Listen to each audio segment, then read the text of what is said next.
instalada a Assembleia Nacional Constituinte.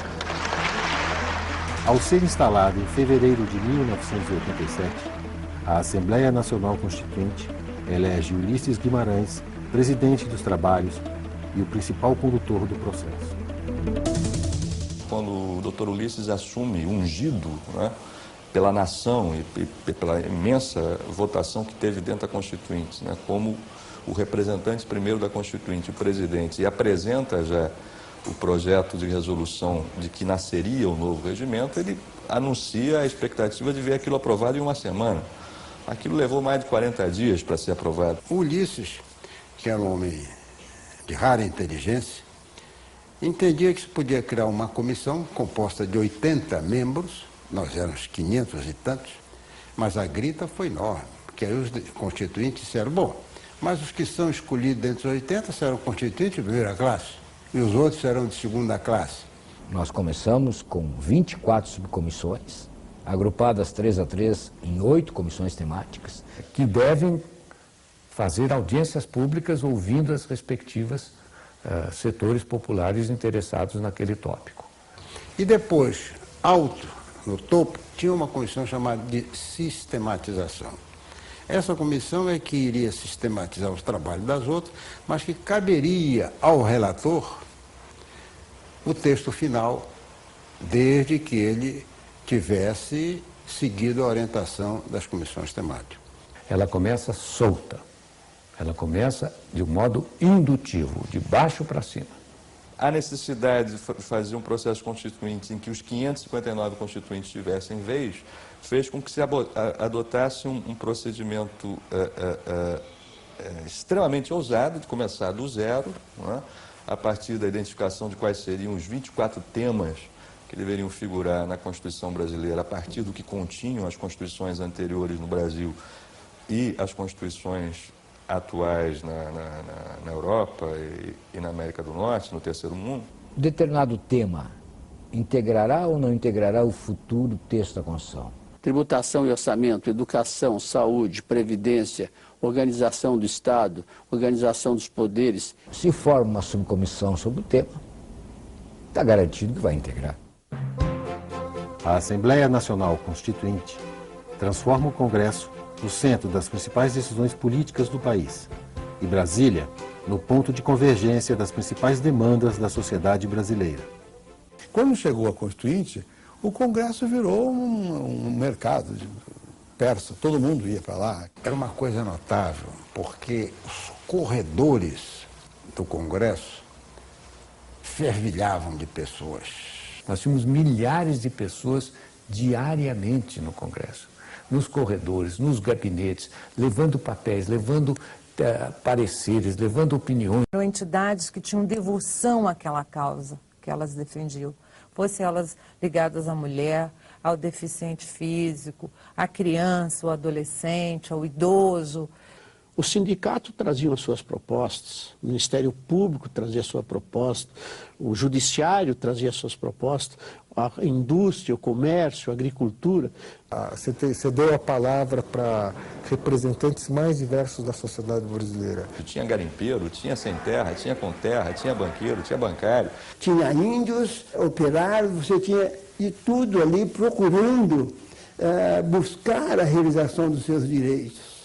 Era a organização de prostituta, era a organização de menino e menina de rua, era a organização, as mais variadas de setores normalmente desorganizados em qualquer sociedade.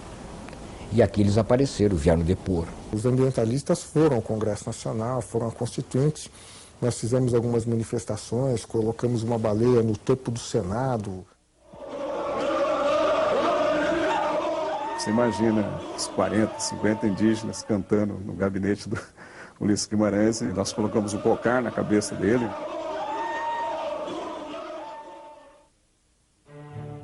O regimento interno da Constituinte abriu a possibilidade para a sociedade participar do processo, apresentando emendas populares. Na hora de fazer o regimento, nós entramos com esta ideia que tinha surgido no Fórum Pró-Participação Popular da Constituinte, uma coisa que a Igreja inventou. e que teve um bruto efeito antes da eleição. E nós tivemos vários instrumentos, vários mecanismos de diálogo com o processo constituinte. Nós tínhamos inclusive uma frase que a gente usava, que era: constituinte sem povo não cria nada de novo.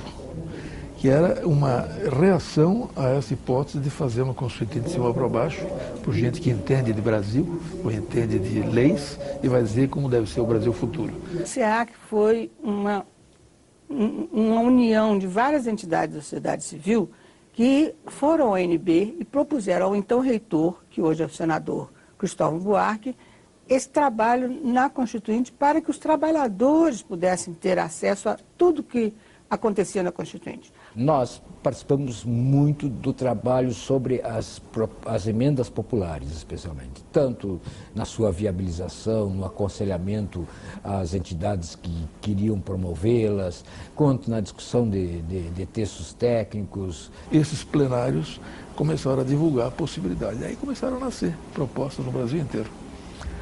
E essas propostas foram acumulando assinaturas. As pessoas tinham que assinar, segundo a regra estabelecida no regimento interno, no máximo 3. Não podiam assinar mais do que 3.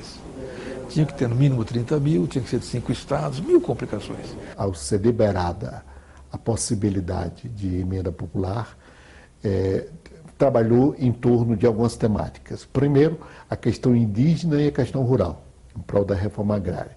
Nós tínhamos as reivindicações também do movimento negro. A questão das cotas foi falada na Constituinte. Nós conseguimos, naquela época, que o crime de racismo virasse crime inafiançável. Na área da criança e do adolescente, tinha uma mobilização muito forte no país inteiro.